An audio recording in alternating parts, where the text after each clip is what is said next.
So that's the myth of her. That's the demonic influence. How does it impact us today in our own lives? A common mistake with calling is we look at people like Manoletta, we look at people like Winston Churchill, Mother Teresa is another example. There's many, many examples. One of the great examples is Nelson Mandela, great hero of mine. Another one is Muhammad Ali. How does he fit into the heroic frame? Muhammad Ali was a hero, make no mistake about it. He stood up against the white races worldwide, in America in particular, and he stood up for his own people. He was a world champion and he was prepared to forego all of that to support his own black people in America. The term hero comes from an ancient Greek word, heros, which means to protect and to serve. It's also the motto of the New York Police Force, so that's a bit of a worry. But Muhammad Ali stood up for his own people. He offered his everything, his career, his life, his title. He would not back down. He refused to go to Vietnam because he stood up for the dignity and the pride of the American black, and he refused to be cowed. That's a hero. He's standing. Kathy Freeman did the same in Australia by raising the Aboriginal flag at the Olympic Games. So, how do we end up today? Well, how do we end up in the jobs we're doing? Where is our calling today? Where is the sense of calling? Where is the sense of purpose? Not just with adults, but with our young people, with our youth, young Australians, young Irish people. I must mention at this point that the rates of depression, the rates of suicide amongst Irish youth is frightening. 50 years ago, doctors will tell you, they almost never, some people say never, encountered a case of depression in young people in Ireland. It was almost unheard of in Australia, young people being chronically depressed and seeing a doctor or a psychiatrist to be treated for depression. Now it's totally commonplace. Now they're giving kids medicines, medications at school for depression and for various learning disabilities. They're feeding them drugs to get them over depression. Suicide has gone through the roof in Ireland in the last 50 years. It's increased by 300% in 50 years in Ireland, and is on the increase now, particularly the last year since the economic collapse. Same thing in Australia. It is starting, I believe, to level off with a lot of work put in by a lot of good people in Australia. We've got to say, why is that happening? Why is it happening? Why are people worldwide becoming more and more depressed? You know, Prozac, one of the great, one of the well-known antidepressants, the sales have increased 500% in the last 10 years alone. I heard a person from the company mentioning those figures a few years ago in Australia, and she was saying it's wonderful, we're getting out to all these depressed people. My question would be, why are all these people depressed? Prozac, I'm not going to go into the full pros and cons of Prozac, but I will say, and I believe that most people in the professions agree, that antidepressants can be seen as a possible short-term remedy whilst the underlying problems are addressed. I took antidepressants at one period of my life after I stopped drinking, but I couldn't continue taking them. You know, I had no idea. What I needed to find was a meaning and a purpose to my life. That raised me out of depression. That's what we're talking about here. The company name, by the way, is Reasons for Being. Originally we thought of calling it raison d'etre, which is the French expression for the same thing, having a reason and a meaning to your life. Viktor Frankl, who was in the concentration camps for many years, a Jewish psychiatrist, almost died there. Many of his friends died in the concentration camps. Many of them died alongside him. He saw people murdered alongside him for no reason whatsoever, simply because they were Jews. So what happened was he was a psychiatrist when he entered the concentration camps. He was also a writer. He was writing a book on depression and the possible cures for depression.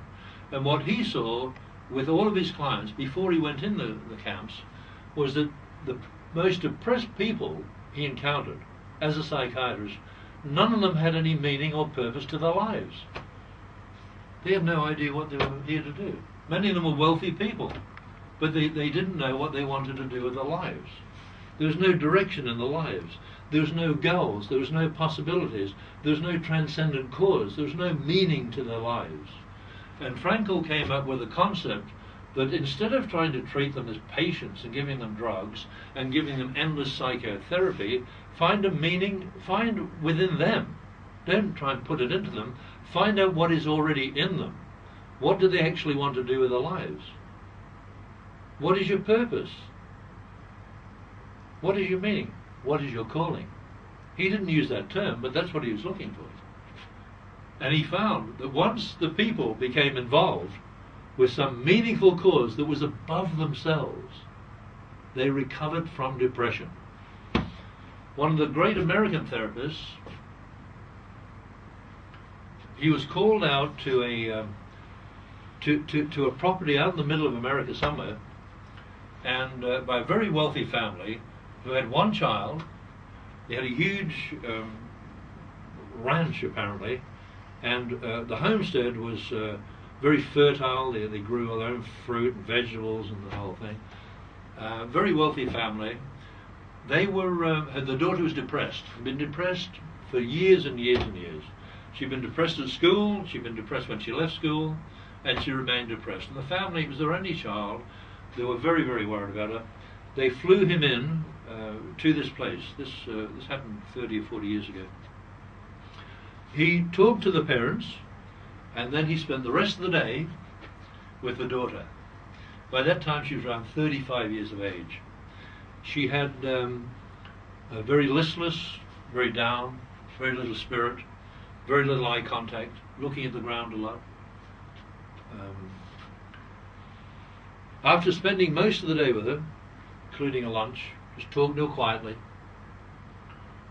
she took him out to the garden, and she got to trust him a little bit, and she showed him that her only hobby, her only interest, was growing African violets.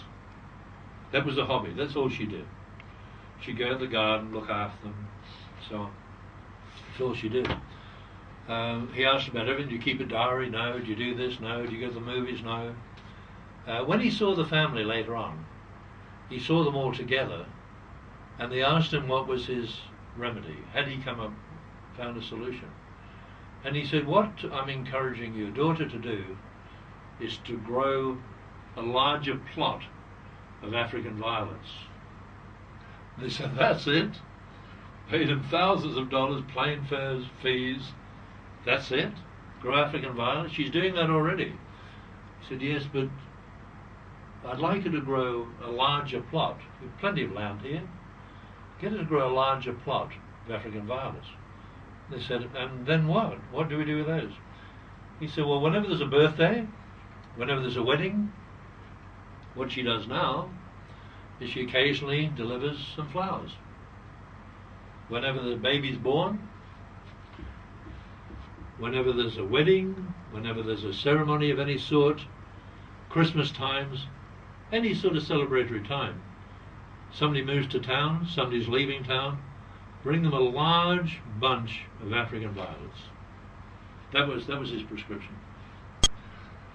So 3 months later, the family found him up. She said, she seems to be improving. We did the larger plot, but she's giving them away to everybody now. She's giving them away to friends. She's taking them to church on Sundays, handing them out. She's giving them to strangers. She's giving them to the shops, restaurants, just giving them away. But she seems to be improving. 6 months or 9 months later, I think it was, there was a small article in the local newspaper that they clipped out and sent to him. And they said, Miss Mary so-and-so is becoming known around the little country town as the African Violet Lady. Yeah.